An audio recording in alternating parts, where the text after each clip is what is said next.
Hello students, let's begin the second part of narration change. Question number 10 के बाद ये है हमारे question number 11. He said, "Alas, I am ruined."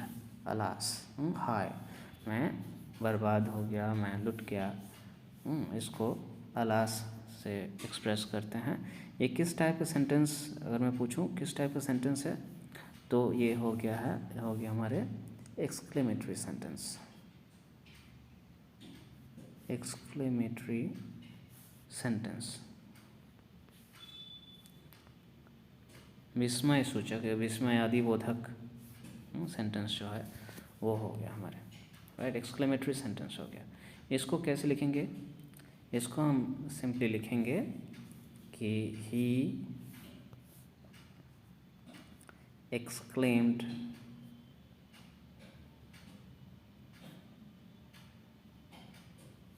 EXCLAIMED exclaimed with sorrow. Exclamatory sentence में जो शब्द दुख एक्सप्रेस करे तो हम उसको बोलेंगे ही एक्सक्लेम्ड विथ सॉरो. उसके बाद लिखेंगे दैट. आई एम रूइंड कौन सा टेंस है? प्रेजेंट टेंस है, तो उसको बोलेंगे सिंपल प्रेजेंट है, उसको सिंपल पास्ट में करेंगे. That he was ruined. Right, look at the tense here. I am ruined.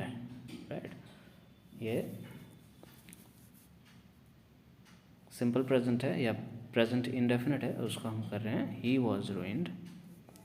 Past indefinite tense. ठीक है, he exclaimed with sorrow that he was ruined. Clear? Okay, इसको हमें करना पड़ेगा erase. Okay, let's look at the next question. What do you want? He said to her. तो ये एक different question है, क्योंकि इसमें जो कोटेशन वाला भाग है इसको पहले लिखा गया है. तो इसको देख के घबराना नहीं है, सेम टाइप ऑफ क्वेश्चन है, ज़्यादा अलग नहीं है उससे.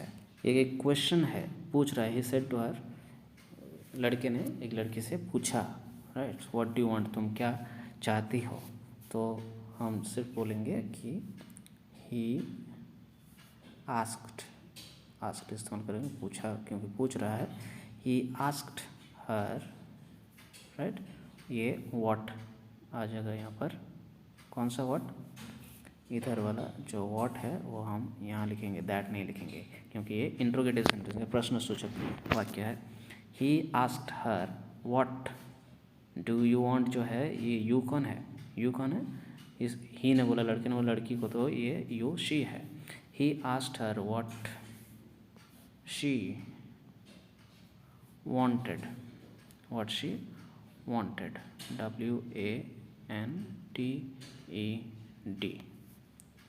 Right, what she wanted. बढ़ते हैं अगले क्वेश्चन की तरफ. Question number 13. The teacher said to the boys, obey your elders. Right, the teacher said to the boys, obey your elders. यहाँ पर क्या कर रहे हैं? यहाँ पर है एक एडवाइस है, उपदेश है शिक्षक महाशय से लड़कों के लिए कि हमें जो है अपने बड़ों का, एल्डर्स मतलब क्या होता है, हमारे से जो बड़े हैं, बड़ों का आदर करना चाहिए, उनका ओबे करना, आदेश मानना चाहिए, बड़ों का कहा हमें मानना चाहिए, सुनना चाहिए हमें बड़ों की बातें, और उनकी आज्ञा का पालन करना चाहिए. तो इसको कैसे लिखेंगे? इसको लिखेंगे कि द टीचर एडवाइज्ड, उपदेश देते हैं ना, तो एडवाइज यहाँ पर किया. The teacher advised the boys to obey. ये सेम रहेगा, ज़्यादा इसमें लोग चेंज नहीं करेंगे. To obey their elders. The teacher advised the boys to obey their elders. यहाँ पर एक नया रिपोर्टिंग वर्ब देख रहे हैं, वो नहीं,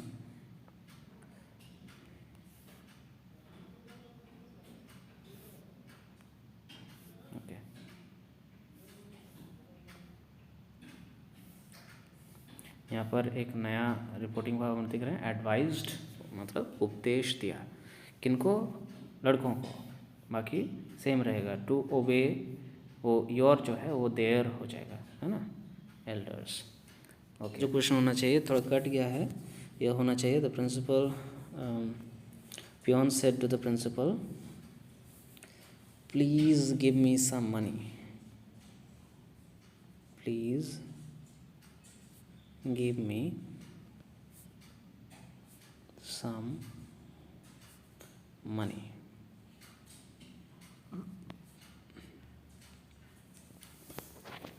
कृपया मुझे कुछ पैसे दे दीजिए। तो इसका हम कैसे लिखेंगे, एक बार फिर से ध्यान देंगे इस वर्ड पर, प्लीज़ पर रिक्वेस्ट किया जा रहा है, तो हम इसको लिखेंगे इस तरह से, बोलेंगे कि the peon requested, the peon requested किनको, the principal, the peon requested the principal to give him some money, M-O-N-E-Y। Next we have question number 15. I said to my teacher, sir, please explain this stanza again, right? फिर से हम ध्यान देंगे यहाँ पर please शब्द पर, जो कि रिक्वेस्ट करते वक्त यूज़ होता है, तो हम इसको बोलेंगे, we will say I requested my teacher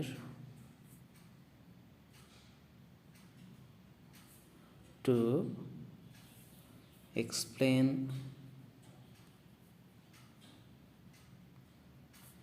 this, जो हो जाएगा that हो जाएगा, to explain that stanza, to explain that stanza again। बस इतना। क्या बोल रहे हैं हम, बोल रहे हैं रिक्वेस्टेड, क्योंकि यार प्लीज़ है, किनको, माई टीचर, ये सेम रहेगा, my teacher, to explain that stanza, सिर्फ ये दिस जो है, दिस बदल रहा है दैट में, that stanza again, right. We move on to the next question, question number 16। The principal said boys stand up, यहाँ पर एक कॉमा होना चाहिए, बॉयज़, यहाँ पर एक कॉमा होगा, स्टैंड अप, राइट। तो हम किस तरह से इसे लिखेंगे, इसे बोलेंगे द प्रिंसिपल, ये जो ऑर्डर हो रहा है ना, ये एक प्रिंसिपल बच्चों को क्या करते हैं, ऑर्डर करते हैं, रिक्वेस्ट नहीं करते हैं। The principal ordered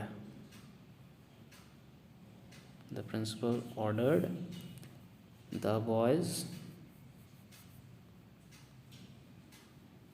to stand up, ordered the boys to stand up। यहाँ पर एक डिफरेंट जो रिपोर्टिंग वर्ब यूज़ कर रहे हैं, देखिए, ordered the boys to stand up, right। Question number 16 हमारे कंप्लीट। क्वेश्चन नंबर 17 देखते हैं। My father said to me, don't waste your time in the idle gossip, यहाँ पर द नहीं होना चाहिए, द को हम इरेज कर देंगे, इन आइडल गॉसिप मतलब फिजूल की बातों में, फिजूल की ऐसी बातें, जब हम एक ग्रुप में इकट्ठा होते हैं तो तरह तरह की बातें करते हैं जो कि हमारे लिए किसी काम के नहीं होते, ऐसे ही हम अपना समय उसमें वेस्ट कर देते हैं बात करके। तो फादर ने उन्हें बोला, don't waste your time in idle gossip. ये इसके लिए एक हम वर्ब इस्तेमाल करेंगे जिसको जो है फॉरबिड, FORBID, फॉरबिड मतलब मना करना। फॉरबिड का पास्ट टेंस होता है, जैसे बिड का फॉरबिड, और इसका थर्ड फॉर्म हो जाएगा फॉरबिडन, FORBIDDEN, फॉरबिड फॉरबेड और फॉरबिडन, ये 3 फॉर्म इस वर्ब का होता है, जिसका मतलब होता है फॉरबिड मतलब मना करना, निषेध करना, राइट। सो इसको पहले मिटा देते हैं। Okay, and let's write the answer now. My father forbade, क्योंकि पास्ट टेंस में है तो सेकंड वाला फॉर्म इस्तेमाल करेंगे, FORBADE। My father forbade me to waste, मना किया क्या करने में, वेस्ट करने के लिए, वेस्ट माय टाइम,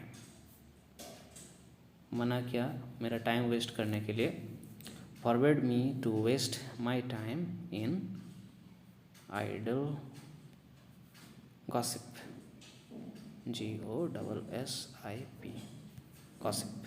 यहाँ पर एक ध्यान देने योग्य बात है कि फॉरबेड के बाद जब ये फॉरबेड हम इस्तेमाल करते हैं, फॉरबेड मतलब मना किया, मना करना मतलब वो नेगेटिव हो गया, उसमें forbade me not to waste यहाँ पर हम नहीं लिखते हैं, नॉट या कोई भी नेगेटिव वर्ड हम यहाँ नहीं लिखते हैं, हम जस्ट बोलते हैं my father forbade me to waste my time, मतलब टाइम वेस्ट करने के लिए नहीं बोल रहे हैं, टाइम वेस्ट को करने को मना कर रहे हैं, टाइम वेस्ट करने को मना कर रहे हैं, ठीक है ना।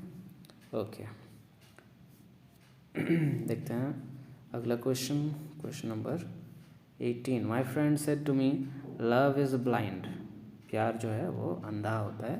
ये भी किस टाइप का वाक्य है, ये भी है एक यूनिवर्सल ट्रूथ वाला सेंटेंस। तो जैसे कि हम पहले कर चुके हैं, इसको करेंगे किस तरह से, बोलेंगे my father right told me that love is blind, love is blind. Okay, my father told me that love is blind, सिर्फ दैट यहाँ पर ऐड हो रहा है, बाकी is the very same, just said to me is being change into told me, said to me जो है वो बदल रहा है टोल्ड मी में। My father told me that love is blind, क्योंकि ये भी एक यूनिवर्सल ट्रूथ वाला क्वेश्चन है, राइट। इसको मिटाते हैं, ये वाला हिस्सा सिर्फ। ओके, बढ़ते हैं अगले सवाल की तरफ। Kanak said to me will the teacher teach us today, Kanak ने मुझसे पूछा will the teacher teach us today, क्या शिक्षक महाशय हमें आज पढ़ाएंगे, तो इसको बोलेंगे Kanak, will use the reading, Kanak asked me, right. ये will the teacher teach us today किस तरह का क्वेश्चन है, देखिए यह है येस और नो वाला क्वेश्चन है, येस और नो मतलब इसका आंसर हम येस या नो पर में ही दे सकते हैं। Will the teacher teach us today, क्या टीचर आज हमें पढ़ाएंगे, तो इसका आंसर हो सकता है या तो हाँ या फिर नहीं। इस तरह के क्वेश्चन के लिए हम क्या इस्तेमाल करेंगे, इफ़ या वेदर, तो बोलेंगे Kanak asked me if, right, the teacher, if the teacher, ये जो will है ये चेंज हो जाएगा would में, if the teacher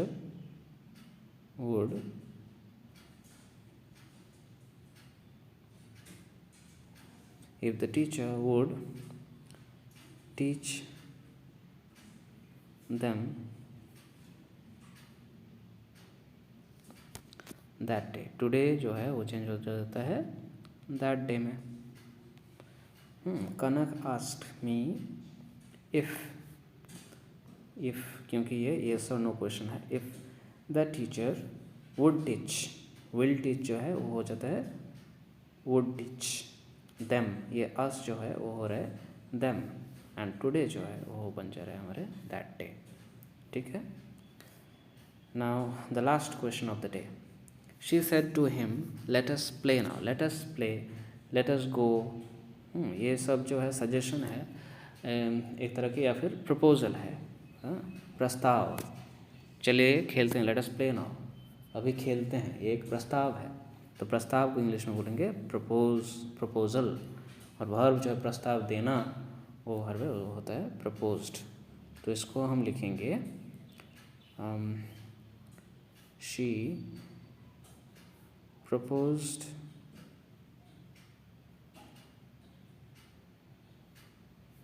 to him that they should play them। Play now जो है वो चेंज हो जाएगा देन में, THEN। She propose to him that they should play then. यहाँ पर एक लड़की जो है लड़के को ये प्रस्ताव देती है to that they should play then, कि तब वो लोग जाकर खेले, ये प्रस्ताव था। So this is how we should solve narration questions on narration change. I hope you have been benefited by today's video. Do like and subscribe to my channel for more such videos, and stay tuned to Ajay Life in English. Thank you.